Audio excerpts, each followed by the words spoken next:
তো যশোরের প্রোগ্রামের এক ভিডিওর পেছনে আমাদের কিছু দিনী ভাইরা 6 বছর আগের এক অডিও ব্যাকগ্রাউন্ডে জুড়ে দিয়ে বিভ্রান্তি ছড়ানোর জন্য সোশ্যাল মিডিয়াতে ছড়িয়ে দিয়েছে। তো তাদের প্রতিও আমাদের কোনো রাগ নাই, ক্ষোভ নাই। তারা হয়তো দিনই তাকাদা থেকেই করেছে, কিন্তু তারা হয়তো বুঝতে পারে নাই এই যে রিসেন্ট আলোচনার ভিডিওর পেছনে 6 বছর আগের অডিও জুড়ে দেওয়া, এটাকে বাংলায় বলে প্রতারণা। কি বলে? প্রতারণা, ধোঁকাবাজি। এখনকার আলোচনার ভিডিও আর ব্যাকগ্রাউন্ডে এডিট করে লাগিয়েছে 6 বছর আগের অডিও। এটারে প্রতারণা বলে, ধোঁকাবাজি বলে। আর বিশ্বনবী বলেন, মান গশানা ফালাইসা মিন্না, the person who deceives us he is not among us. যে আমাদেরকে ধোঁকা দেয় সে আমাদের অন্তর্ভুক্ত নয়। তো বিশ্বনবীর এই হাদিস তারা মনে রাখে না। তো এই জন্য শুধু বিশ্বনবীর প্রতি সাল্লাল্লাহু আলাইহি ওয়াসাল্লামের প্রতি সেরেফ ভালোবাসা আপনাকে বাঁচাতে পারবে না যদি বিশ্বনবীর আদর্শ আপনি গ্রহণ না করেন। তার জলজান্ত প্রমাণ, আবু তালেব বিশ্বনবীকে অনেক ভালোবেসেছেন আলাইহিস সালাতু ওয়াসসালাম। পলিটিক্যাল শেল্টার, ফিনান্সিয়াল শেল্টার, সব ধরনের শেল্টার তিনি দিয়েছেন, কিন্তু বিশ্বনবীর আদর্শ মানেন নাই। মুক্তি মিলবে? হ্যাঁ, আওয়াজ করে বলেন, আবু তালেবের কি মুক্তি মিলবে? তাহলে সেরেফ ভালোবাসা আপনাকে বাঁচাতে পারবে। ভালোবাসার পাশাপাশি বিশ্বনবীর আদর্শকে মেনে নেওয়ার দরকার আছে না নাই? তো যারা এই সমস্ত কাজ করেন আমাদের ভাইয়েরা, তাদের জন্য আল্লাহ তাআলার কাছে আমরা হেদায়েতের দোয়া করি। আবার আমি দেখেছি আমার গত সপ্তাহের যশোরের আলোচনার একটা লাইনকে কেন্দ্র করে আমাদের অনেক রাজনীতিবিদ বন্ধুরা অনেক ক্ষুব্ধ প্রতিক্রিয়া দেখাচ্ছেন। ওই কথাকে নিজেদের গায়ে টেনে, নিজেদের গায়ে মেখে ওনারা ক্ষুব্ধ হয়েছেন। প্রিয় ভাইয়েরা, আমি বলেছিলাম যে একদল খেয়ে গিয়েছে আর একদল খাওয়ার জন্য রেডি হয়ে আছে। তো এখানে কি আমি কোনো দলের নাম বলেছি? বাংলাদেশে 48টা প্রায় নিবন্ধিত রাজনৈতিক দল, কোন দলের নাম আমি বলিনি। কথাটাকে আমি জেনারেল রেখেছি। দায়ীদের বৈশিষ্ট্যই এটা, দায়ীরা জেনারেলি কথা বলে, যার যেই মেসেজ নেয়ার তারা সেখান থেকে নিয়ে নেয়।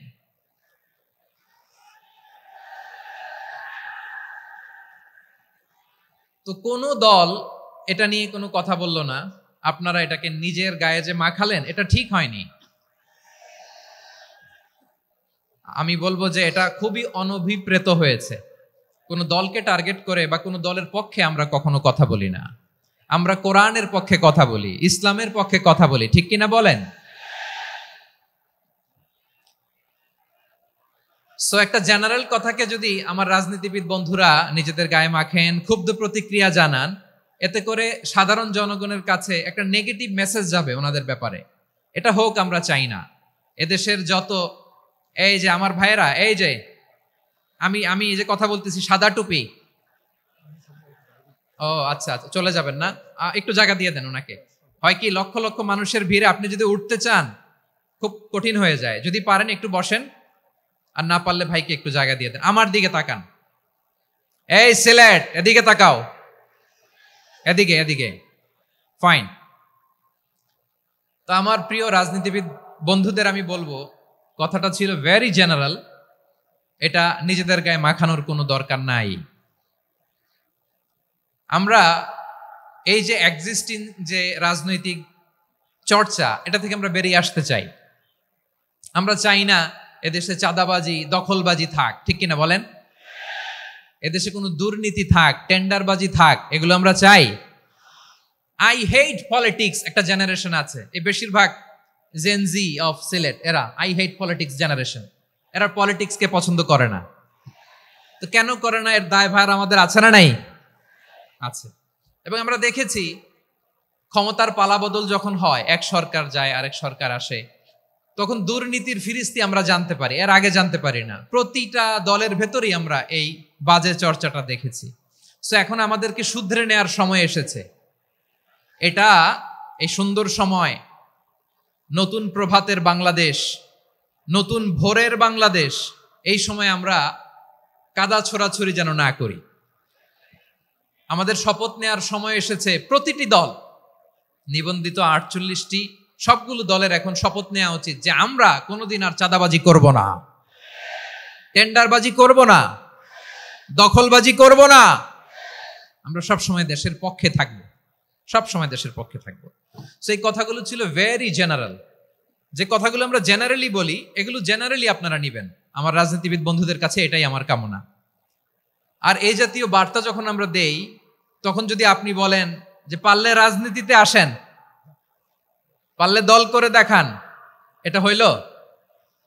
আমি কি এরকম কোনো কথা বলেছি? না। আমি একজন মুফাসসিরে কোরআন, আমি একজন আলেম, এর বাইরেও আমার সবচেয়ে বড় পরিচয় আম আ সিটিজেন অফ বাংলাদেশ। আমি বাংলাদেশের একজন সাধারণ নাগরিক। আমার দেশের যে কোনো সমস্যা, যে কোনো ইনকনসিস্টেন্সি, অসঙ্গতি নিয়ে মত প্রকাশের স্বাধীনতা আমার আছে না নাই? আপনারাই তো বাক স্বাধীনতার কথা বলেন, ফ্রিডম অফ স্পিচের কথা বলেন, বাক স্বাধীনতার কথা বলেন। আপনারাই যদি আবার কোনো মন্তব্যের কারণে বলেন যে রাজনীতির মাঠে আসেন, দল করেন, দেখি কতটুকু পারেন, এটা ঠিক হবে না। তাই প্রিয় ভাইয়েরা, আসুন আমরা দল মত নির্বিশেষে কাঁধে কাঁধ মিলিয়ে সোনার বাংলাদেশ গড়ি, দুর্নীতিমুক্ত বাংলাদেশ গড়ি। যে বাংলাদেশের জন্য রক্ত দিয়েছে আবু সাইদ, যে নতুন ভোরের বাংলাদেশের জন্য রক্ত দিয়েছে মুগ্ধরা, যে নতুন বাংলাদেশের জন্য রক্ত ঝরিয়েছে 24-এর যে গণ অভ্যুত্থানের প্রত্যেকটি শহীদের, আওয়াজ করে বলেন ঠিক কিনা? আল্লাহ তাআলা আমার দেশকে তুমি নিরাপদ করো, শান্তিময় করো। আমরা যেন স্বাধীন সার্বভৌম বাংলাদেশে মাথা উঁচু করে বিশ্ব দরবারে দাঁড়াতে পারি। আল্লাহ তুমি তৌফিক দান করো। আওয়াজ করে সবাই পড়ে আমিন। প্রিয় ভাইয়েরা, আমি আর কাল বিলম্ব না করে আসুন সরাসরি মহাবিশ্বের মহাগ্রন্থ, মহাবিশ্বয় মহাগ্রন্থ আল কোরআন আল কারীমের তাফসীর শুনি। আমি আজকের এই চমৎকার রজনীতে আলোচনা করবার জন্য সূরাতুল আহজাবের 45-46 এ দুটি আয়াতকে চুজ করেছি। এ দুটি আয়াতের আলোকে কিছু কথা আপনাদের সাথে শেয়ার করব। আওয়াজ করে পড়ুন ইনশাআল্লাহ। তার আগে আসুন একটু দেখে নিই আপনারা কে কোথা থেকে এসেছেন। আপনারা সুনামগঞ্জ জেলা থেকে কারা কারা এসেছেন দেখি। সুনামগঞ্জ, মাশাআল্লাহ মাশাআল্লাহ মাশাআল্লাহ। ঠিক আছে, হাত নামাও। সুনামগঞ্জ গেল। হবিগঞ্জ, হবিগঞ্জ, ঠিক আছে, হাত নামাও। মৌলভীবাজার দেখি, মৌলভীবাজার, মাশাআল্লাহ, ঠিক আছে। এবার সিলেটের কারা কারা দেখি।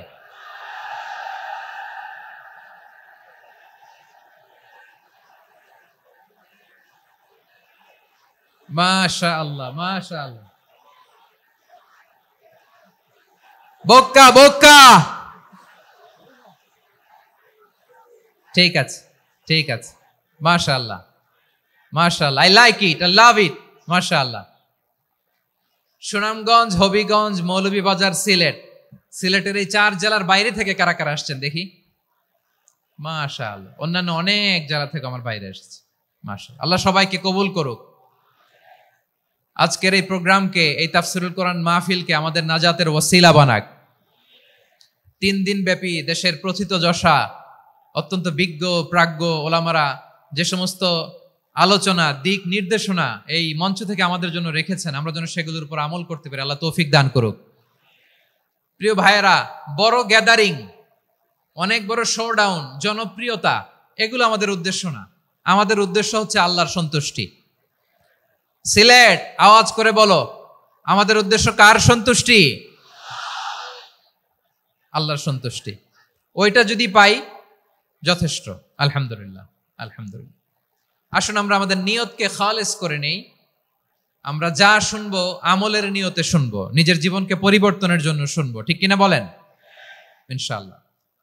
আমি মেহেরবানি করে এই যে ডান দিকে আমরা ভাইদেরকে অনুরোধ করব, আপনারা মেহেরবানি করে চুপ থাকবেন। অনেক এলইডি আছে, এলইডি। হ্যাঁ, দেখেছি দেখেছি দেখেছি দেখেছি। কোনো এক্সকিউজ দেয়া যাবে না, এটা নাই ওইটা নাই, এরকম কোনো কথা হবে না। এলইডিতে আমরা দেখবো ইনশাআল্লাহ। প্রিয় ভাইরা, সূরাতুল আহজাবের 45 এবং 46 নম্বর আয়াত আমি তেলাওয়াত করেছি, যেখানে আল্লাহ তাআলা বিশ্বনবীর 5টি বৈশিষ্ট্যের কথা বলেছেন। কয়টি? সবাই বলুন আওয়াজ করে, কয়টি? 5টি। বৈশিষ্ট্যের কথা আল্লাহ তাআলা এই আয়াত দুটিতে উল্লেখ করেছেন। বিশ্বনবী সাল্লাল্লাহু আলাইহি ইসলামের জীবনী, ওনার বায়োগ্রাফি নিয়ে কথা বলাটা দুষ্কর, কারণ এটার কোনো শেষ নাই, কুল নাই, কিনারা নাই, বিয়ন্ডলেস, বাউন্ডলেস, বটমলেস। সুবহানাল্লাহ বলেন। কারণ তিনি তো এমন নবী যিনি হ্যাঁ বললে এটা শরীয়তে হালাল হয়ে যায়। নবীর মুখ দিয়ে যদি বের হয় হ্যাঁ, নাম, ইয়েস, তাহলে এটা হালাল। ঠিক কিনা বলেন? এ নবীর মুখ দিয়ে যদি না বের হয় যে না, নো, তাহলে এটা শরীয়তে হারাম হয়ে যায়। কেমন নবী আমরা পেয়েছি যিনি হ্যাঁ বললে হালাল, না বললে চাঁদ ভেঙে দুই টুকরা হয়ে যায়। যে নবী জমিন থেকে পা উঁচু করলে আল্লাহর আরশে মেরাজে চলে যায়। এমন নবীর উম্মত আমরা হয়েছি। যে নবীকে বাদ দিলে কোরআন বোঝা যায় না, কারণ এ নবীর উপরই কোরআন নাজিল করেছে কে? এ নবীকে বাদ দিলে হাদিস বোঝা যায় না, কারণ হাদিস তো এ নবীর মুখনিসৃত পবিত্র বাণী। সুবহানাল্লাহ পড়েন। এ নবীকে বাদ দিলে জান্নাত চিনা যায় না, কারণ জান্নাত তিনি চাক্ষুষ দেখে এসে আমাদেরকে মেরাজ শেষে বর্ণনা করে শুনিয়েছেন। এ নবীকে বাদ দিলে জাহান্নাম চেনা যায় না, এ নবীকে বাদ দিলে আমার রবকে চেনা যায় না। ঠিক কিনা বলেন?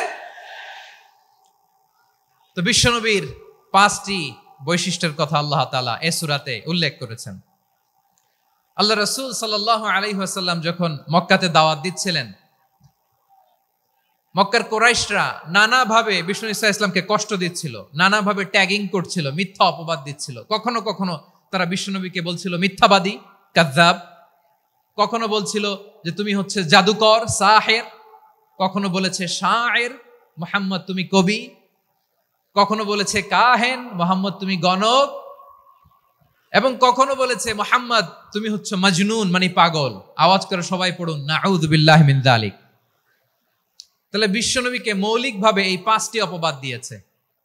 আমার কলেজা টুকরা সিলেটের ভাইরা, বিশ্বনবীর ব্যাপারে মিথ্যা অপবাদ মৌলিকভাবে দিয়েছে কয়টি? 5টি। বলেছে তুমি মিথ্যাবাদী, বলেছে তুমি গণক, তুমি কবি, তুমি পাগল, তুমি জাদুকর। বিশ্বনবীকে যে এই 5টি অপবাদ দেয়া হলো, আল্লাহ তাআলা এটা সহ্য করেননি। এই 5টি অপবাদের বিপরীতে আল্লাহ তাআলা বিশ্বনবীর 5টি চমৎকার বৈশিষ্ট্য উল্লেখ করে সূরাতুল আহজাবের 2টি আয়াত নাজিল করেছেন। আওয়াজ করে পড়েন আল্লাহু আকবার। 5টি চমৎকার বৈশিষ্ট্য সূরাতুল আহজাবের ভেতরে রব্বুল আলামিন উল্লেখ করে আমাদেরকে জানিয়ে দিচ্ছেন, ইয়া আইয়ুহান নাবিয়্যু ইন্না আরসালনাকা শাহিদান ওয়া মুবাশশিরান ওয়া নাযীরা ওয়া দাঈয়ান ইলাল্লাহি বিইذনিহি ওয়া সিরাজাম মুনীরা। পড়েন আল্লাহু আকবার। রব্বুল আলামিন ডেকে বলেন, ও নবী, নিশ্চয় আমি আপনাকে সাক্ষ্যদাতা রূপে প্রেরণ করেছি, সুসংবাদদাতা রূপে প্রেরণ করেছি, সতর্ককারী রূপে প্রেরণ করেছি, আল্লাহর দিকে আহ্বানকারী রূপে প্রেরণ করেছি, আর আলো দানকারী চেরাগ রূপে, প্রদীপ রূপে প্রেরণ করেছি। পড়েন সুবহানাল্লাহ। 5টা বৈশিষ্ট্য। 1 নম্বরে আল্লাহ তাআলা বললেন, হে নবী, নিশ্চয় আমি আপনাকে সাক্ষ্যদাতা হিসেবে প্রেরণ করেছি। সাক্ষ্যদাতা, বিষ্ণু ঈসা ইসলাম সাক্ষ্য দিবেন, এজন্য শাহিদ। শাহিদ মানে সাক্ষ্যদাতা। আওয়াজ করে বলুন, শাহিদ মানে কি? তিনি সাক্ষ্য দিবেন। মুবাশশির, 2 নম্বর বৈশিষ্ট্য হচ্ছে তিনি মুবাশশির। মুবাশশিরুম বিরাহমাতিল্লাহি ওয়া বিল জান্নাহ। তিনি আল্লাহর রহমতের সুসংবাদ দেন, তিনি আল্লাহর জান্নাতের সুসংবাদ দেন। সুবহানাল্লাহ পড়েন। 3 নম্বর বৈশিষ্ট্য হচ্ছে নাযীর, তিনি সতর্ককারী, ওয়ার্নার। তিনি সাবধান করতে এসেছেন, রিমাইন্ডার দিতে এসেছেন যে আল্লাহর পথে যদি না চলো, শিরকি কাজ যদি না থামাও, তাহলে এমন আযাব আসবে আল্লাহর পাকড়াও থেকে তুমি বাঁচতে পারবে না। তিনি নাযীর। বিষ্ণু ঈসা ইসলামের 4 নম্বর বৈশিষ্ট্য হচ্ছে দাঈয়ান ইলাল্লাহ, তিনি আল্লাহর দিকে আহ্বানকারী। এই যে আমরা আমাদেরকে পরিচয় দেই যে আমরা দাঈ, বলি না?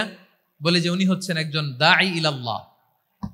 বহুবচনে আমরা বলি আদ-দুআত ইলাল্লাহ। এটা কোরআনের এই আয়াত থেকে এসেছে। সুবহানাল্লাহ পড়েন। ওয়া দাঈয়ান ইলাল্লাহি বিইذনিহি, আল্লাহর আদেশে বিষ্ণু ঈসা ইসলাম আল্লাহর দিকে মানুষকে ডাকেন। এবং বিষ্ণু ইসলামের 5 নাম্বার বৈশিষ্ট্য হচ্ছে সিরাজাম মুনীরা, আলোদানকারী প্রদীপ, আলোকদীপ্ত প্রদীপ, যে আলো দিয়ে তিনি গোটা বিশ্বকে আলোকিত করেছেন। আওয়াজ করে পড়েন আল্লাহু আকবার। তাহলে মোট 5টি বৈশিষ্ট্য নিয়ে আমরা কথা বলবো বিশ্বনবীর। আওয়াজ করে বলুন কয়টি? 1 নম্বরে হচ্ছে শাহিদ, বিশ্বনবী সাক্ষী দিবেন। কি দিবেন? He will be witness for all prophets and for us. তিনি নবীদের উপরও সাক্ষী দিবেন, আবার উম্মতের উপরও সাক্ষী দিবেন। সুবহানাল্লাহ পড়েন। কিয়ামতের দিন আল্লাহ তাআলা প্রত্যেক নবীকে জিজ্ঞেস করবেন যে তুমি কি তোমার উম্মতের কাছে আমি যা যা পৌঁছাতে বলেছিলাম পৌঁছিয়েছো? নবীরা বলবে আল্লাহ আমি পৌঁছিয়েছি। নবীদের কথা ঠিক কিনা, সত্য কিনা, এর সপক্ষে তখন বিশ্বনবী সাক্ষী দিবেন। সুবহানাল্লাহ পড়েন। এজন্য রব্বুল আলামিন বলেন ফাকাইফা ইযা জিনা মিন কুল্লি উম্মাতিন বিশাহীদিন ওয়া জিনা বিকা আলা হাউলাই শাহীদা। তখন কেমন হবে যখন প্রতিটি উম্মত থেকে আমি একজনকে সাক্ষ্য হিসেবে বের করে আনবো, আর তাদের উপরে নবী আমি আপনাকে সাক্ষ্য বানাবো। পড়েন সুবহানাল্লাহ। তাহলে সব উম্মতের ব্যাপারে সে উম্মতের নবীরা সাক্ষ্য দিবে, আর ওই নবীদের উপরে আমাদের নবী বিশ্বনবী সাক্ষ্য দিবেন। সুবহানাল্লাহ পড়েন। এজন্য বিশ্বনবী হচ্ছেন শাহিদ। শাহিদের আরেকটা ব্যাখ্যা হচ্ছে বিশ্বনবী সাল্লাল্লাহু আলাইহি ওয়াসাল্লাম আমাদের সাক্ষীর উপরে তিনি সাক্ষী দিবেন। তিনি নবীদেরও সাক্ষী, আবার আমাদের উপর উম্মতের উপরও সাক্ষী। সুবহানাল্লাহ পড়েন। রব্বুল আলামিন বলেন وَكَذَلِكَ جَعَلْنَاكُمْ أُمَّةً وَسَطًا لِتَكُونُوا شُهَدَاءَ عَلَى النَّاسِ وَيَكُونَ الرَّسُولُ عَلَيْكُمْ شَهِيدًا। আর অনুরূপভাবে আমি তোমাদেরকে মধ্যমপন্থী উম্মত হিসেবে তৈরি করেছি, প্রেরণ করেছি। ব্যালেন্সড উম্মাহ, মধ্যমপন্থী উম্মাহ হিসেবে প্রেরণ করেছি, যাতে করে তোমরা সবার উপরে সাক্ষ্য দিতে পারো, আর যাতে তোমাদের নবী হতে পারে তোমাদের উপরে সাক্ষ্যদাতা। পড়েন সুবহানাল্লাহ। আমরা হচ্ছি ব্যালেন্সড উম্মাহ, আমরা সবার ব্যাপারে সাক্ষ্য দিব, আর আমাদের উপর সাক্ষ্য দিবে স্বয়ং বিশ্বনবী। সুবহানাল্লাহ পড়েন। তাহলে আমাদের নবী নবীদের উপরও সাক্ষী, আমাদের উপরও সাক্ষী। সেই বুখারীতে এসেছে আল্লাহ তাআলা কিয়ামতের দিন সাইয়েদনা নূহ আলাইহিস সালামকে বলবেন, নূহ তুমি কি দাওয়াত পৌঁছিয়েছো তোমার উম্মতের কাছে? নূহ আলাইহিস সালাম বলবেন হ্যাঁ আমি পৌঁছিয়েছি। এবার নূহের উম্মতকে আল্লাহ জিজ্ঞেস করবেন, এ নূহের উম্মতেরা তোমাদের নবী নূহ কি দাওয়াত পৌঁছিয়েছে? নূহের উম্মত বলবে না আল্লাহ, আমাদের কাছে কোনো সতর্ককারী আসে নাই, কোনো নবী টবি আসে নাই, কোনো দাওয়াতও আমরা পাই নাই, আপনারাও চিনি নাই, জান্নাতও চিনি নাই, জাহান্নামও চিনি নাই। নূহ আলাইহিস সালাম বিপদে পড়ে যাবেন। তখন আল্লাহ বলবেন নূহ তুমি বললা পৌঁছিয়েছো, তোমার উম্মত বলে কিছু পায় নাই। নূহ তোমার কি কোনো সাক্ষী আছে? তোমার কথা আর তোমার উম্মতের কথা তো মিলে না। তুমি বললা তুমি আমার নির্দেশনা দাওয়াত পৌঁছে দিয়েছো, কিন্তু তোমার উম্মত বলে পায় নাই। নূহ তোমার পক্ষে কোনো সাক্ষী আছে? নূহ আলাইহিস সালাম বলবেন আছে। কে? উম্মতে মুহাম্মাদী। তখন আমরা বলবো আল্লাহ নবী নূহ আলাইহিস সালাম তিনি আপনি যা যা বলেছেন ঠিক তা তার উম্মতের কাছে পৌঁছে দিয়েছে।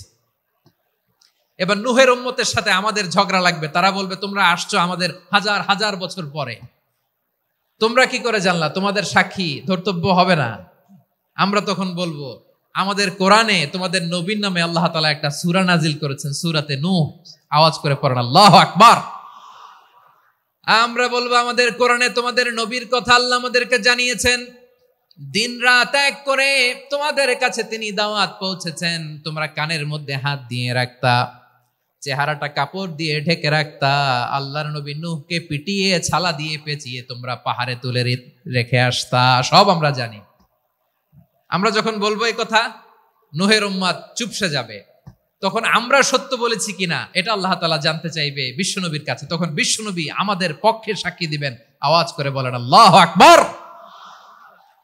এজন্য আল্লাহ বলেন নবী আপনি হচ্ছেন সাক্ষ্যদাতা, সব নবীদের উপর আপনি হবেন সাক্ষী, আবার আপনার উম্মতের সাক্ষীর উপর আপনি হবেন সাক্ষী। তার মানে নবী গো কিয়ামতের কঠিন ময়দানে আপনি হবেন রাজ সাক্ষী। বিশ্বনবী কি সাক্ষী? আওয়াজ করে বলেন রাজ সাক্ষী, সব সাক্ষীর বড় সাক্ষী। এজন্য বিশ্বনবীকে আল্লাহ তাআলা প্রথম যে বৈশিষ্ট্যটা দিয়েছেন সেটা হচ্ছেন শাহিদ, তিনি সাক্ষ্যদাতা, witness for all messenger of God and for all of us. সুবহানাল্লাহ পড়ে। তাহলে এক নাম্বার বৈশিষ্ট্য বুঝতে পেরেছেন? বুঝতে পেরেছেন সবাই? মাশাআল্লাহ। এদিকে কি ভাই, এই যে জেনজি অফ সিলেট, কি তোমরা বসো না, দাঁড়াও না, যাও না, আসো না, চলে যাবা? এই লক্ষ মানুষ ঠেলে তোমরা যাইতে পারবা? হ্যাঁ,